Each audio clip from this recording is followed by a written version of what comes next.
Fourscore and 7 years ago, our fathers brought forth on this continent a new nation, conceived in liberty and dedicated to the proposition that all men are created equal. Now we are engaged in a great civil war, testing whether that nation, or any nation so conceived and so dedicated, can long endure. We are met on a great battlefield of that war. We have come to dedicate a portion of that field as a final resting place for those who here gave their lives, that nation might live. It is altogether fitting and proper that we should do this. But in a larger sense, we cannot dedicate, we cannot consecrate, we cannot hallow this ground.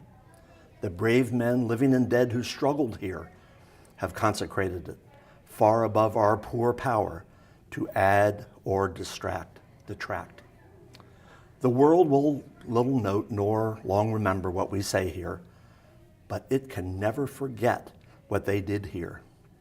It is for us, the living rather, to be dedicated here to the unfinished work which they who fought here have thus far so nobly advanced.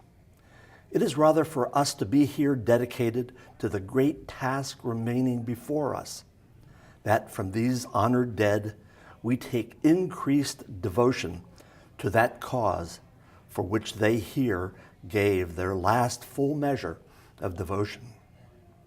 That we here highly resolve that these dead shall not have died in vain, that this nation, under God, shall have a new birth of freedom, and that government of the people, by the people, and for the people shall not perish from this earth.